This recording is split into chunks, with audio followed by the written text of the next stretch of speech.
আমি good night করে দেবো। Good light not light, good night bye bye. A few moments later. ঝিঙ্কা চিকা ঝিঙ্কা চিকা ঝিঙ্কা চিকা ঝিকাঙ্কা। Hi guys good evening. ମୁଁ ଆପଣଙ୍କର ସୁଭାଶିଷ ସ୍ମାର୍ଟ ସିଟି ବ୍ଲଗର। ମୁଁ ଟିକେ ଏବେ ଯିବି ରିଲାଏନ୍ସ ସ୍ମାର୍ଟ, ଟିକେ ଘରେ ଗ୍ରୋସରୀ ଫ୍ରୋସରୀ ଶେଷ ହେଇଯାଇଛି, ଯିବା ଟିକେ ଆଣିବା।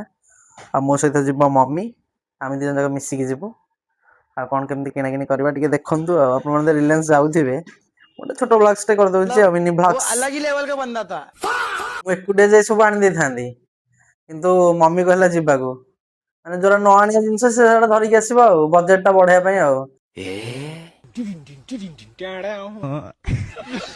ଯୋଉଠି ମୁଁ ଟଙ୍କା 500ରେ କାମ ସାରିଥାନ୍ତି, ସେ ଗଲା ଆଉ 200-400 ବଢିବ ଆଉ, ସେ ସେଇଥିପାଇଁ ଜାଣିକି ଯାଉଛି। ଏଇ ହେଲା ଆମ ରାଜଧାନୀର ଚଳଚଞ୍ଚଳ ରାସ୍ତାର ଦୃଶ୍ୟ।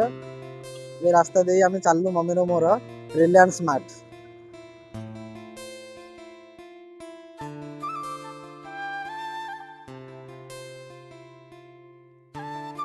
ଏବେ ମୁଁ ଆସି ପହଞ୍ଚିଗଲି ଡିଏନ୍ଏ ରେଗାଲିଆ। ଏଇଠି ଅଛି ରିଲାଏନ୍ସ ସ୍ମାର୍ଟ। ଏଇ ରିଲାଏନ୍ସ ସ୍ମାର୍ଟରୁ ସପିଂ କରି ମମିର ମୋର ଚାଲିବୁ ଆଉ।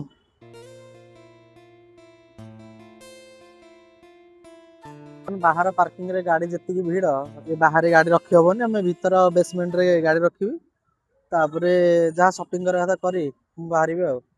ଆଜି ଯେହେତୁ ସଟରଡେ, ମାର୍କେଟ ପୁରା ଭିଡ଼, ବେଶୀ କରିକି ଯୋଉ ରେଷ୍ଟୁରାଣ୍ଟ, ହୋଟେଲ, ମଲ୍ ଏସବୁ। ମତେ ୟା ଉପରେ ଥରେ ଚଢ଼ିବାର ସୁଯୋଗ ଦିଅ ତ, ସବୁ ଫଟେଇଦେବି। ଏଇଟା ଗୋଟେ ହେଇଛି ଏଠି ଛୋଟ ଛୁଆଙ୍କ ପାଇଁ, ହେଲା କି? ଏଠି ଯଦି ମୋ ହାଇଟ୍ର କି ମୋ ୱେଟ୍ର ପିଲା ଯଦି ଆ ଉପରେ ଚଢ଼ିବେ, ଏଟା ରହିବନି। ବାହାର ପାର୍କିଂରେ କେତେ ଭିଡ଼, ମାନେ ଏଠି ଗାଡ଼ି ରଖିବି ମାନେ ଆଉ ଗାଡ଼ି ବାହାର କରିପାରିବେନି। ଏଠି ମମି ଠିଆ ହେଇଛି, ତାର ମୋର ଭିତରେ ବେସମେଣ୍ଟରେ ନେଇକି ରଖିବୁ ଗାଡ଼ି ଆଉ। ବେସମେଣ୍ଟରେ ମୁଁ ଚମ୍ପାକଲି ହେଇଗଲା ପାର୍କିଂ କରି ମୁଁ ଏବେ ଚାଲିବି ଆଗକୁ ଆଗକୁ ବଢ଼ିବା। ଯୁଆଡ଼େ ଯିବ ଭିଡ଼, ଭିଡ଼ରେ ତମକୁ ଷ୍ଟ୍ରଗଲ୍ କରିକି ଯିବାକୁ ପଡ଼ିବ, କ୍ୟାରିୟରରେ ହଉ କି କିଛି କିଣିବା ପାଇଁ ହଉ, ସବୁଠି ଭିଡ଼। ଏବେ ମୁଁ ଆସିଲି ରିଲାଏନ୍ସ ବଜାର, ମମିର ମୋର ଆସିକି ପହଞ୍ଚିଗଲୁ। ମମି ଟିକେ ଇଆଡ଼େ ସିଆଡ଼େ ଅନେଇକି ଦେଖୁଛି, ଏଠି ଛୁଆମାନଙ୍କର ଗୋଟେ ବକ୍ଚୋଦି ଚାଲିଛି ଆଉ। 1 ନମ୍ବର ମାର୍କେଟ ହଉ କି ହାଇ କଷ୍ଟ ମଲ୍ ହଉ, ଯୁଆଡ଼େ ଯିବ ଫାଷ୍ଟ ଝିଅମାନଙ୍କ ଜିନିଷ ଦେଖିବ। So this is your Patrapada smart ବଜାର।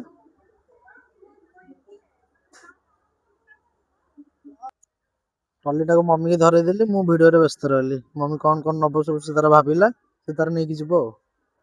କଦଳୀ ଗୁଡ଼ାକର ଦୁରାବସ୍ଥା ଆସିଲାଣି, ଏଥର ଚାଲିଯିବେ। ଆମର ଟ୍ରଲିରେ ପୁରା ଫୁଲ ଜିନିଷ।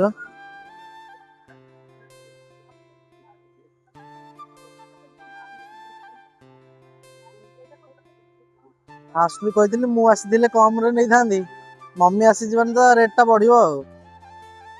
ସେ ଭିତରେ ଭାବୁଛି ଗୋଟେ ଜିନିଷ, କ'ଣ ଭାବୁଛି ସେ ଭାବୁଥିବ ତାର ସେ ଆଉ, ନାଇଁ କି? 5 ଟଙ୍କା ଜାଗାରେ 15 ଟଙ୍କା ଖର୍ଚ୍ଚ କରେଇଛି ଆଜି ମତେ।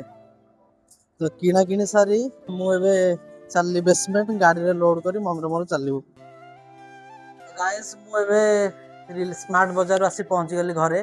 ଆଉ ମୁଁ ଯେମିତି ଆପଣମାନଙ୍କୁ କହିଥିଲି, ମୁଁ ଯାଇଥିଲେ ଟଙ୍କା 500-1000 ଖର୍ଚ୍ଚ କରିଥାନ୍ତି, କିନ୍ତୁ ମୋ ମମି ଯାଇଛି ମାନେ ଅଧିକ ଖର୍ଚ୍ଚ ହେବ। ଆଉ ମୁଁ ନୁହଁ, ପ୍ରାୟ ଘରର ଲୋକମାନେ ଘରେ ଯଦି ତାଙ୍କୁ କହିଥିବେ 2 କିଲୋ ଜିନିଷ ଆଣିବ, ସେ 1 କିଲୋ ଧରିକି ଆସିଥିବେ। ଆଉ ଆଣିବାନି ପଛେ, କିନ୍ତୁ ଯଦି କିଏ ସ୍ତ୍ରୀ ଲୋକ ସାଙ୍ଗରେ ଗଲା, ଆଉ ସେ ଜିନିଷ ଠକି ହେବନି, ଆଣିବାକୁ ମାନେ ପଡ଼ିବ। ତ ମୁଁ ଆଜି ଦେଖେଇବି କ'ଣ କ'ଣ ଜିନିଷ ଆଣିଛି, ଆଉ ମୋ ଜିନିଷର ରେଟ୍ କେତେ ହେଲା, ଆଉ ମୋ ଠକାମିରେ ପଡ଼ିଲି କି ଫାଇଦାରେ ରହିଲି ଆଉ। ଆମେ ମା ପୁଅ 2 ଜଣ ଖାଇବୁ, କିନ୍ତୁ ଗୋଟେ ଦୋକାନର ଜିନିଷ ଧରିକି ଆସିଛି ମୁଁ। ଏଠି ସବୁ ମସଲା ମସଲି, ଏଠି ତେଲ 4 ପ୍ୟାକେଟ୍, ବିସ୍କେଟ୍ 2-3 ପ୍ୟାକେଟ୍, ଆଉ ମସଲାର 5-6 ପ୍ୟାକେଟ୍, 6ଟା ଖଣ୍ଡେ ଆସିଛି। ଆଉ ଯେହେତୁ ମୋର ଏବେ ମିଟିଂ ଅଛି, 2 ଦିନ ପରେ ମୁଁ ଯିବି ଝାଡ଼ଖଣ୍ଡ, ତ ବସ୍ରେ ଗଲାବେଳେ ଟିକେ ସ୍ନାକ୍ସ ଦରକାର, ତ ମୁଁ ସେଥିପାଇଁ ମୋ ପାଇଁ 3 ପ୍ରକାର ଭେରାଇଟିର କୁରକୁରି ନେଇ ଆସିଛି ଏଠି। ଆଉ ସବୁଠୁ ମୋତେ ଭଲ ଲାଗିଲା ଏଇଟା ଫିଆମାର ବଡି ୱାଶ୍ 3ଟା, ଗୋଟେ କମ୍ବୋ ପ୍ୟାକେଟ୍ ଥିଲା। ଆଉ ଏଇଟା ଅଛି 199 ଅଛି, କିନ୍ତୁ ଏଇଟା ମୋତେ 120 ପଡ଼ିଲା। ଆଉ ଏଇଟା ତେଲ, ଏଠି ମସଲା, ଏଠି ଏମିତି ସବୁ ଆଉ।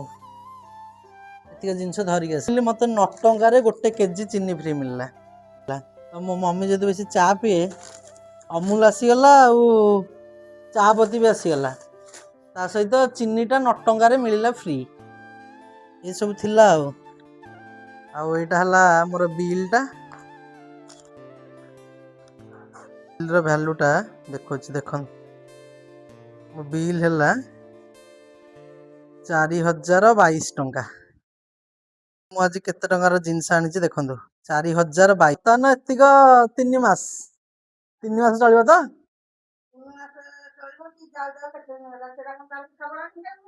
ହଉ ଠିକ ଅଛି, ଦେଖିବା ଏତିକ ଜିନିଷ ଗାଇସ୍ କେତେ ଦିନ ଯାଉଛି ଆଉ। ଓକେ ଗାଇସ୍, ଏବେ ତ ରାତି ହେଲାଣି ପାଖାପାଖି 10ଟା। ଆଉ ମୁଁ ବି ଏବେ ଖାଇକି ଶୋଇବି। କାଲି ବି ସଣ୍ଡେ ଅଛି, ଆଜି ଟିକେ ଜଲ୍ଦି ଶୋଇପଡ଼ିବା। ଆଉ ସକାଳୁ ଟିକେ ଉଠିକି ଅଲଗା ଅଲଗା କାମ ବି ଅଛି। Tata, good night, sweet dream, take care. Mummy good night कह देलो। Good light, not light, good night, bye bye. Bye bye.